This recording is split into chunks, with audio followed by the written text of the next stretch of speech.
শকুন্তলা ও রাজা দুষ্মন্তের কাহিনী। ভারতীয় মহাকাব্য মহাভারতের এক চরিত্র শকুন্তলা। শকুন্তলা ছিলেন হিন্দু পুরাণে বর্ণিত দুষ্মন্তের স্ত্রী ও সম্রাট ভরতের মা। কালিদাস তার অভিজ্ঞান শকুন্তলম নাটকে এই কাহিনীটি নাট্যায়িত করেন। ঋষি বিশ্বামিত্রের ঔরসে অপ্সরা মেনকার গর্ভে শকুন্তলার জন্ম হয়। দেবরাজ ইন্দ্র বিশ্বামিত্রের তপস্যা ভঙ্গ করতে মেনকাকে তার নিকট প্রেরণ করেন। মেনকা তার কাজে সফল হন। তার রূপ ও লাবণ্যের মোহে বিশ্বামিত্র বিচলিত হন। সংযম হারিয়ে তিনি মেনকার সাথে শারীরিক সম্পর্ক স্থাপন করেন। দীর্ঘকাল এইভাবে সঙ্গম করার ফলে বিশ্বামিত্রর ঔরসে মেনকা গর্ভবতী হন। উভয়ের মিলনের ফলে একটি শিশুকন্যার জন্ম হয়। তপস্যার্জিত পুণ্যফল ক্ষয়ের জন্য ক্রুদ্ধ হয়ে বিশ্বামিত্র মেনকা ও তার কন্যাকে পরিত্যাগ করে চলে যান। এরপর মেনকাও তার শিশুকন্যাকে একটি বনে পরিত্যাগ করে চলে যান। ঋষি কণ্য সেই কন্যাটিকে পক্ষী পরিবৃত অবস্থায় উদ্ধার করেন। তিনি মেয়েটির নামকরণ করেন শকুন্তলা। এরপর শকুন্তলাকে নিজ আশ্রমে এনে লালন পালন করতে থাকেন। রাজা দুষ্মন্ত মৃগয়া এসে একটি হরিণকে তাড়া করতে করতে কর্ণের তপবনে এসে উপস্থিত হন। এখানেই শকুন্তলার সঙ্গে তার সাক্ষাৎ হয়।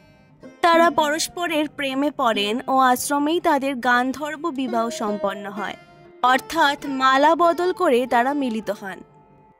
এরপর জরুরি কাজে দুষ্মন্তকে রাজধানীতে ফিরে যেতে হয়।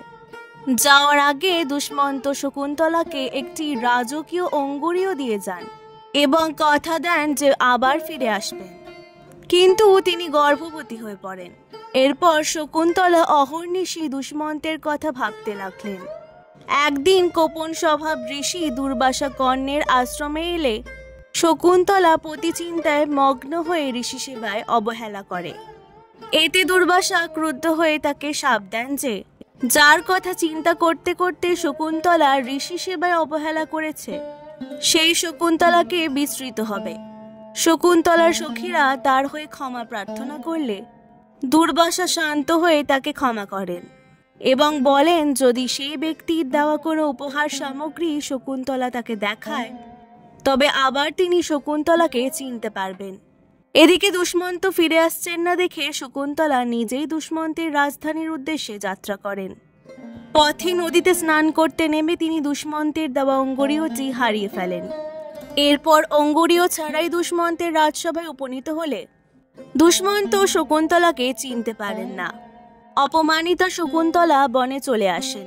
সেখানে জন্ম দেন এক পুত্র সন্তানের। তার নাম হয় ভরত। শৈশবেই ভরত হয়ে ওঠেন অকুতভয় ও প্রবল পরাক্রমী। ছেলেবেলায় তার খেলা ছিল সিংহকে হা করিয়ে তার দাঁত কপাটি গোনা। ইতিমধ্যে এক ধীবর মাছ ধরতে গিয়ে একটি মাছের পেট থেকে রাজার অঙ্গুরীয়টি উদ্ধার করে। সেটি দেখে দুষ্মন্তের শকুন্তলার কথা মনে পড়ে যায়। তিনি তাকে খুঁজতে বের হন। অনেক খুঁজে তিনি শেষে সিংহের সঙ্গে ক্রীড়ারত এক বালকের সন্ধান পান। নাম জিজ্ঞেস করতে ছেলেটি বলে সে দুষ্মন্তের পুত্র ভরত।